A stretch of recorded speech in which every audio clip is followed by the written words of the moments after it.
A Russian missile strike has killed at least 4 people and wounded another 32, including a child, in the Ukrainian city of Lviv.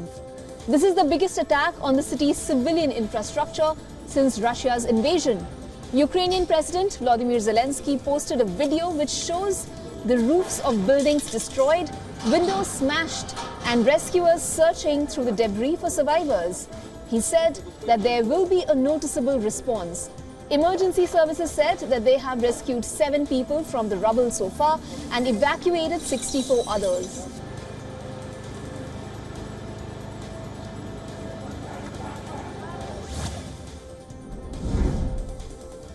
At least 29 people were killed and 19 injured in Mexico after a passenger bus plummeted into a ravine. The bus crashed after the driver lost control of the vehicle. This is according to the state interior minister. As per reports, at least 14 people were hospitalized and 5 others were airlifted.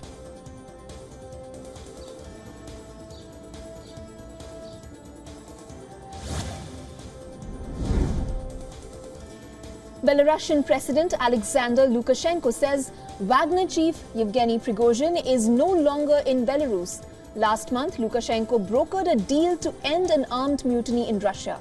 He had said on June 27th that Prigozhin had arrived in Belarus, but on Thursday, the Belarusian president told reporters that Prigozhin is now in St. Petersburg or may have moved on to Moscow.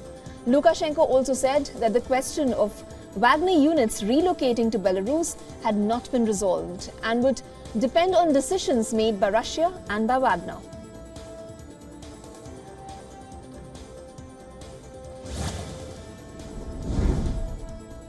In an unfortunate incident, yet another mass shooting has rocked the United States of America. This time, the state in question is Louisiana, where a party marking Independence Day celebrations took a tragic turn. According to the reports, 4 people have been killed and more than 7 others injured. During this block party, over 100 people were gathered. At the moment, the motive behind the shooting is unknown. While the investigations are underway, the police authorities have not made, in fact, any arrests so far.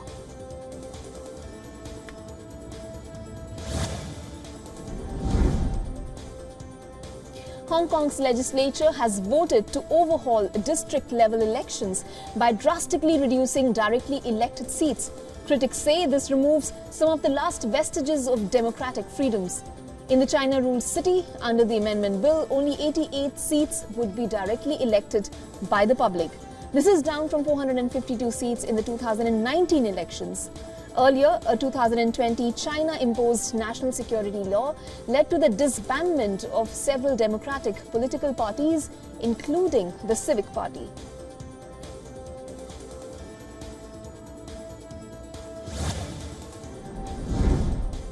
In a tragic incident, at least 17 people, including children, died due to a gas leak in South Africa. The incident took place late on Wednesday in an informal settlement near the city of Johannesburg. As per the emergency services, leakage of a poisonous gas from a cylinder kept in a shanty caused the incident. It is suspected that this gas is nitrate oxide and it was being used for illegal mining. The first responders arrived in middle-class suburb of Boksburg. They found scores of people lying across the area. Meanwhile, emergency services were looking for more victims.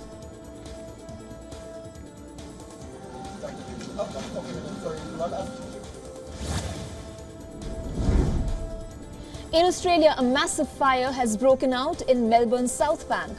Firefighters are at the scene and commuters have been urged to avoid the area.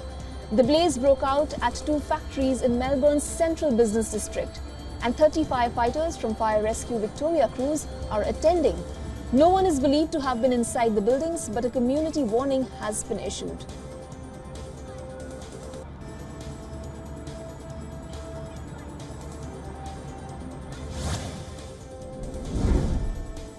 The US Secretary of State Antony Blinken met Haiti's Prime Minister Ariel Henry, where he promised additional security support to the crime-ravaged Caribbean nation. Blinken reaffirmed US aid for Haiti's security forces. Further, he called for international support to help the country combat crime. Since last year, Henry has called for an international force to limit the gangs that control large parts of the country. This is fueling a humanitarian crisis that has displaced tens of thousands. The meeting took place in Trinidad and Tobago, where Blinken attended the Caribbean Community Heads of Government meeting.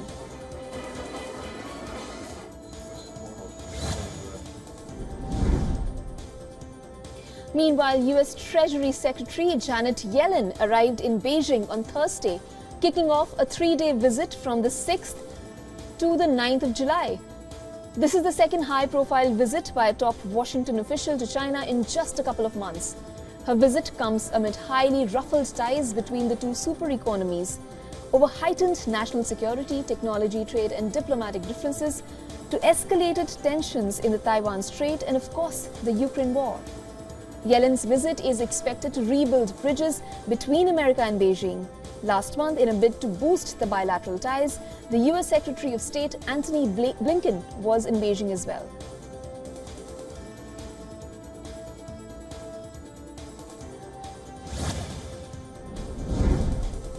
Smoke was seen rising in Lebanon from the Israeli side of the border.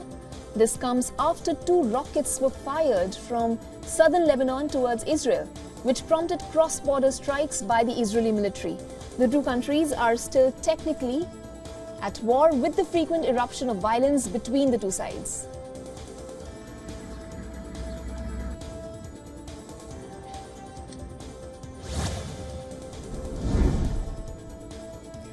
The Buenos Aires metro facilities remained empty after workers went on strike to demand the removal of asbestos in their work areas and reduction in working hours. Asbestos is recognized as being extremely poisonous and is linked to lung and other cancers. According to the Secretary General of the Subway Workers, in 3 years there have been 2,500 workers under medical surveillance. 7 workers are living with cancer and 3 have even died from the effects of asbestos. Outside the metro facilities, there was heavy traffic and long queues of people waiting for buses to take them to their workplaces.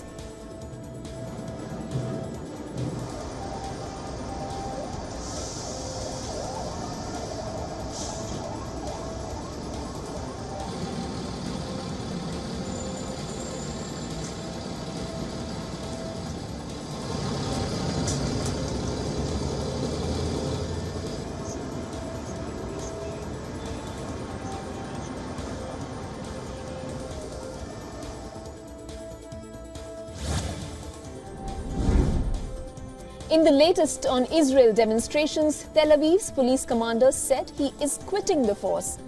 Ami Eshed cited political interventions by the union cabinet ministers as a reason.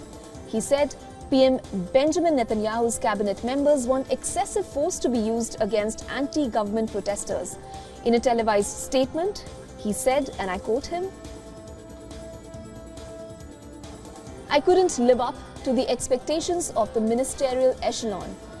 He further blamed the government for breaking all the rules and interfering in decision-making.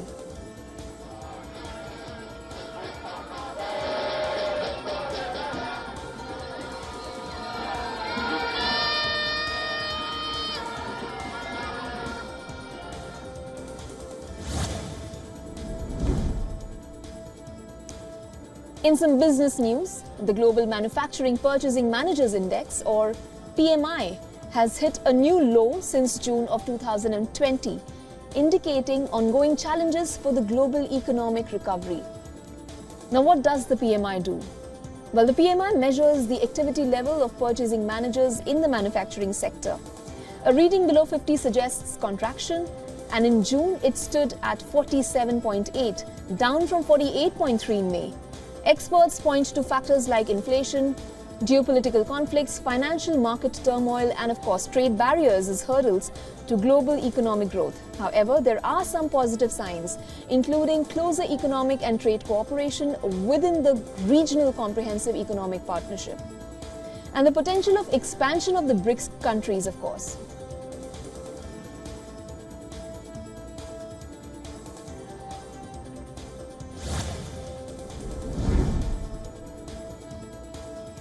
Venture capital funding globally sees a significant decline in the first half of 2023, dropping 48% to $173.9 billion.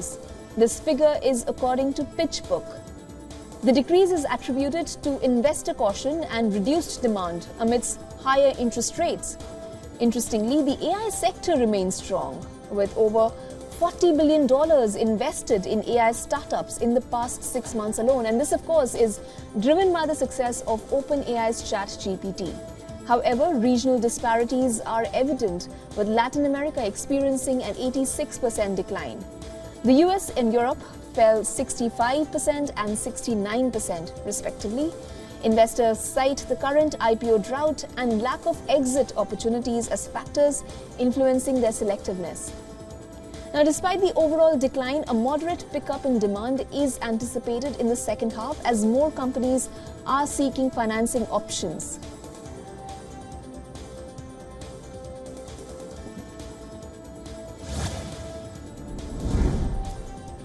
Let's now get you some weather update. Heavy rain continued in China's southwestern municipality of Chongqing for a second day, triggering a string of disasters, including the collapse of the subway railway station.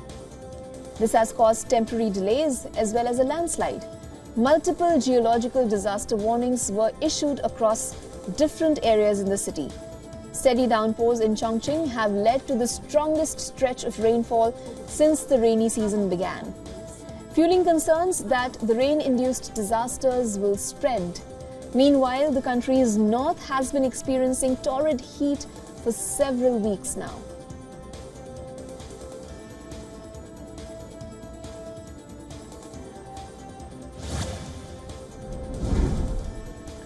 A river running through Ikoma city in western Japan turned bright green on Wednesday morning.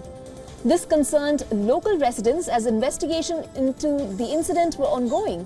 A video posted on social media showed the Tatsuta River in a lime green color. There were no irritating smells despite the abnormal color. According to public broadcaster NHK, officials found the water to be non-toxic after conducting a sample test.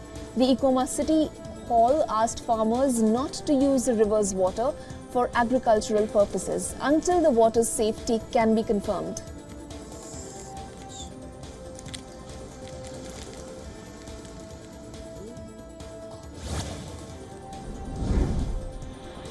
A weather anomaly has shaken Mongolian capital of Ulaanbaatar to its core.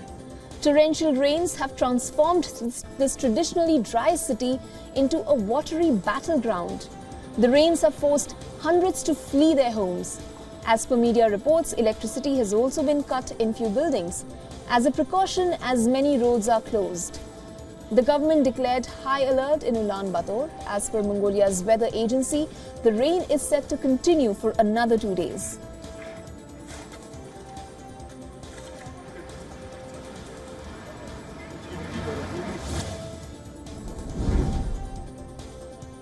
Monsoon has begun in South Asia and Pakistan is wary.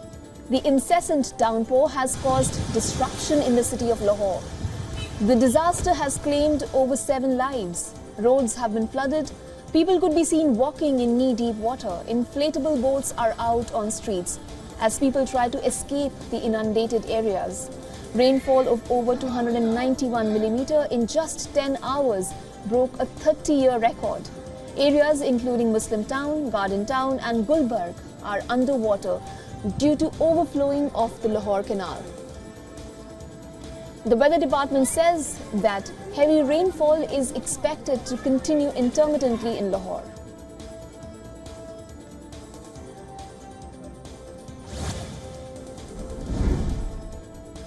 Over to some updates from the world of tech, where cyber criminals have been targeting schools in the United States.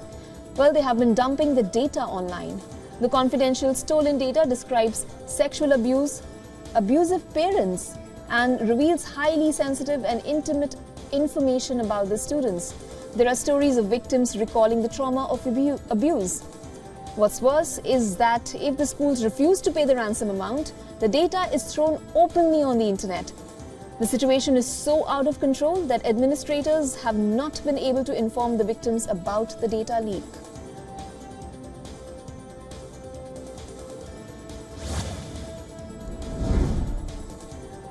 While Ukraine is looking westward to amp up its weaponry, it is equally focusing on its own private players in the ongoing arms race. Innovation is coming from venture capitalists, engineers, and military officials who are pumping out thousands of combat drones in a booming wartime industry. High-ranking military officials are mingling with drone suppliers and engineers to look for the best attack drones.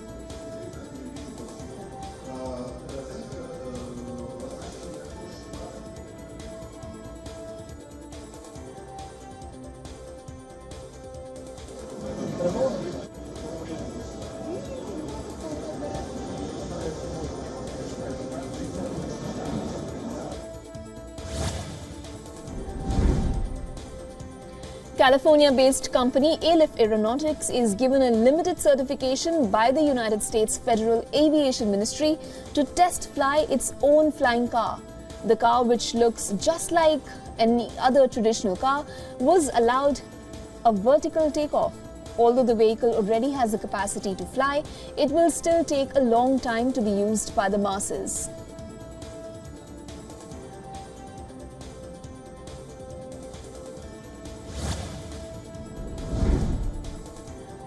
On the other hand, Lithuania's capital has a new fleet of autonomous robot carriers, delivering groceries across the city. Founded by nation's delivery startup Last Mile, in cooperation with Estonian-based global autonomous delivery innovator Clevin, 3 ARCs will deliver shopping without a driver. The small golf buggy-like autonomous vehicle waits for instructions for the next delivery in store. The ARCs come in different shapes and sizes. They even have a lockable compartment suitable for smaller and larger online grocery orders.